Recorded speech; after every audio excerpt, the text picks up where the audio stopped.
A very good day to you. I am Jamie Nana Akara, and today we celebrate a very special day. Today we commemorate the International Day of Elimination of Violence Against Women. Now, even though it's something that is quite often being spoken about in social media and in our everyday lives, violence against women is all too real in the society that we live in. 1 in 3 women experience some sort of violence, some sort of abuse in their lifetime. Let that sink in. 1 in 3 women. Now, the Embassy of Netherlands in Sri Lanka is taking a stand against gender-based violence. And how they're doing it is by cycling around Colombo to raise awareness against this amazing cause. We have ambassadors, diplomats, important individuals that are going to be on their bicycles cycling around Colombo trying to, speak up and create awareness against eliminating violence against women. Let's see how it all goes.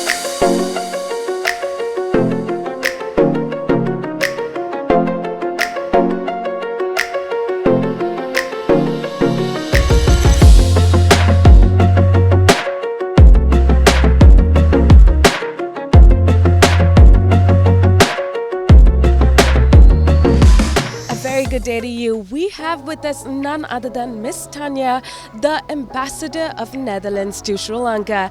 Ma'am, the initiative that you conducted today supporting this global cause is beyond amazing.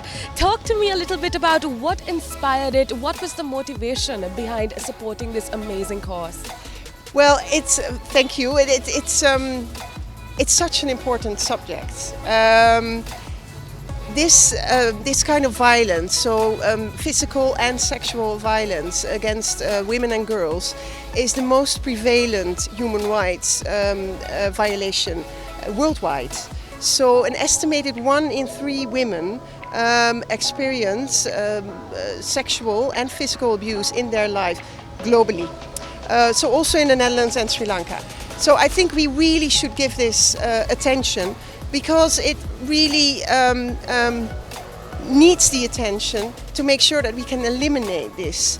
It doesn't sort of affect only the victims, but also their families. And another survey done here in Sri Lanka actually shows that most of the women are not reporting it. So it's a circle that is just going on and on and on, and it isn't being stopped. So we should all be aware of this, and we should all know that if we feel that something like that is happening in our environment, we should help persons and assist them to seek also professional help. So it's for raising awareness for this very important subject, and that is the reason. And of course we took the bike because we know it will raise extra awareness, but it's also a symbol. It's a symbol for independence. It's your own accessible mode of transport.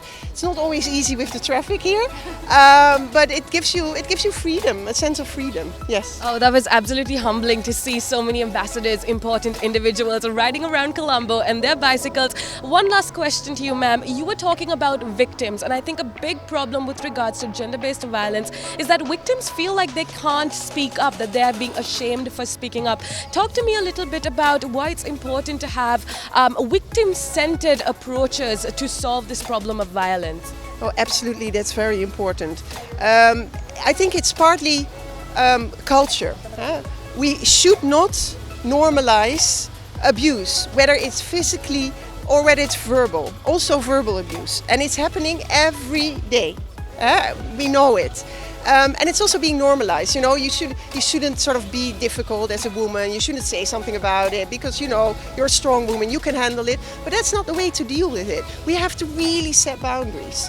And that's easier for some people than for others. So if you're in a situation that you can speak up and help others to speak up, then we have to do that. So it's our collective responsibility to do that. Absolutely. You are such an inspiration to all women out there. I hope women feel empowered to speak up. Thank you so much for what you do. It is such a pleasure to having talked to you. Thank you.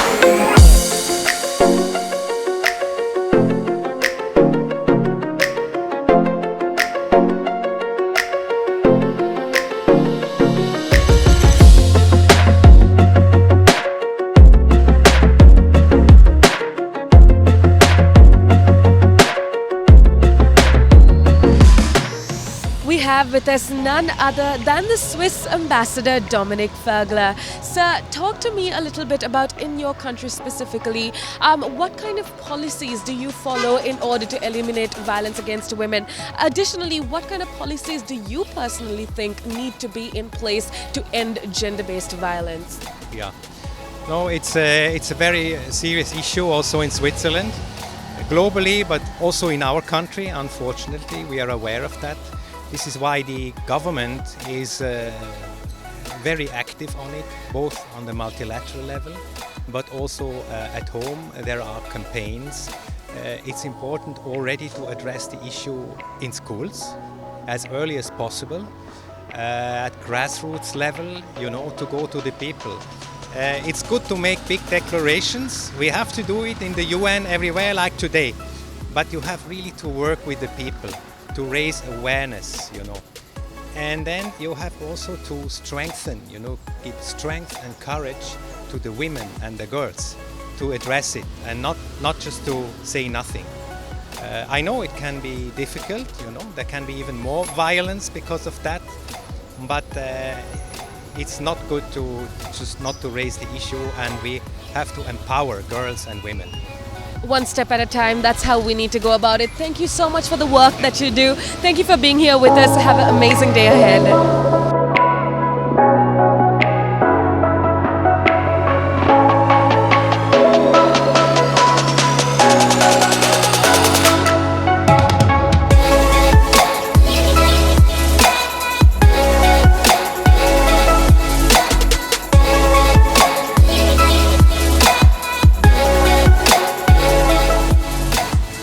With us another very special lady that has been working in Sri Lanka to eliminate gender-based violence. Talk to me a little bit about what you do in Sri Lanka to fight gender-based violence and violence against women specifically. Yeah, I am Marina Doris. We are working really with children and women in the community level. I think it is very important to have a peaceful family first of all, to just develop the children and their well-being. Not only physical and also psychosocial well-being, it is very important to have a peaceful and happy families. That's where we are really working towards. And also in Sri Lanka, we do work with communities, strengthening women and children, not only women and also the fathers. And parental care is very important. Not only having the peaceful family and also peaceful society is also very important to develop, I think, resilient children and the society. If we have a peaceful society, that will automatically helping the peaceful nation. And that's the work we do. I think definitely all of those are interrelated and interlinked. Thank you so much for the work that you do. Thank you for being here with us today.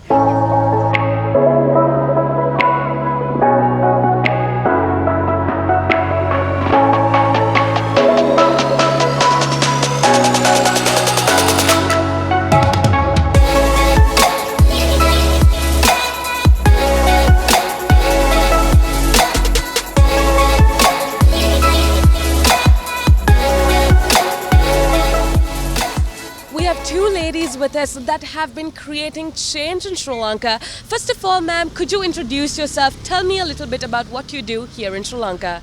I'm Geeta Kumarasinghe. If you are a Sri Lankan, you know me so well. Maybe for the last 30-40 years, I was in the cinema. You have a mother, you have a grandmother, you have a sister, you have a daughter, you have a wife. The women are so precious. Sometimes they don't know the value of them. That's what I am scared. You should realize that you are very strong. Being a woman, that's not my fault. That's women.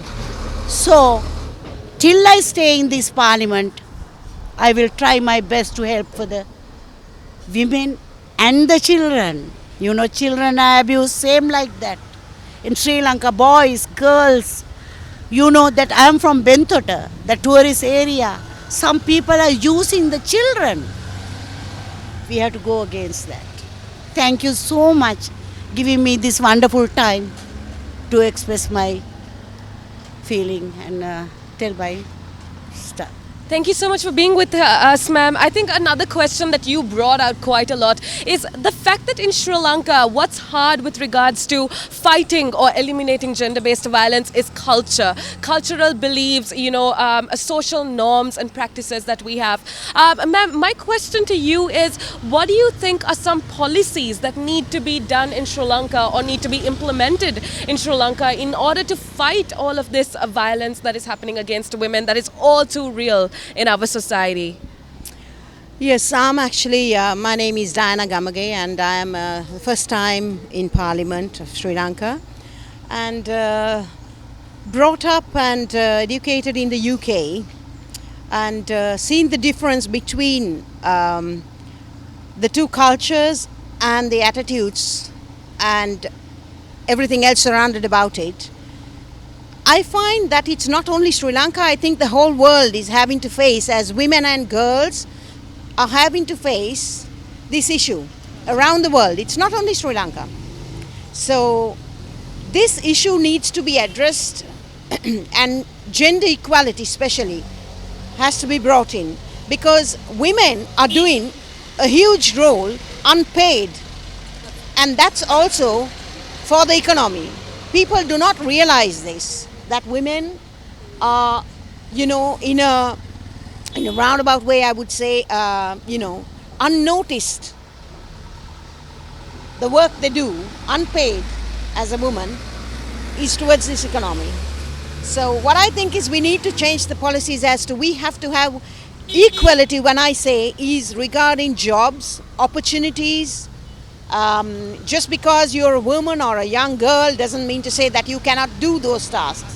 There are some tasks that women cannot actually do, which men can do. Like I would say, obviously, like if you take for an example, people who are doing, the fishery industry. A woman cannot actually go in a boat and, go into the deep sea. But a woman does much more in that household, when you look at that part of it, than going into sea, fishing. So equally, I think the abuse, women, even verbally, if we look at it, women are being verbally abused while they walk on the streets. Like I think my colleague, Honorable Geeta Kumarasinghe mentioned, even in the public transport sector. In your workplace, you've been abused. I would say not only sexually, physical abuse, also people have to understand that the huge issue is mental abuse. Mental abuse can destroy a whole family if you mentally abuse a woman. As long as a woman is happy, I think the world is happy. I agree. Right? If you mess around with a woman's happiness or mentality, then you can be assured that that family or that environment, that society is not going to be happy, because it cannot.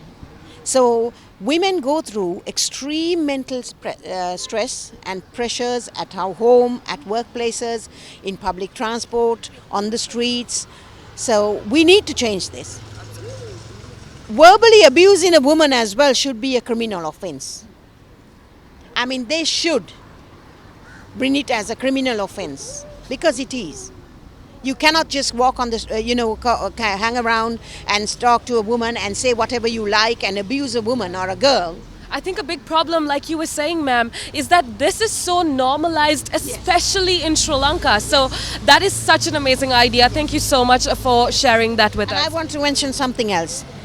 I think if we look at the northeast of this country, I think women are going through much, much more of this stressful, manipulative, I would say, all sorts of abuse, the young girls and the women, because sometimes the culture is such. But these people need, they are all human rights. A woman's right is human rights, wherever in the world. I only agree with that. Thank you so much for being with us today. Thank you for the work that you're doing. I think the summary of this conversation is that there is a lot more that needs to be done with regards to women's rights in Sri Lanka and around the world as well. Thank you so much for being with us. It was such a Thank you very pleasure to much. talk to you. Thank you so much. Thank you.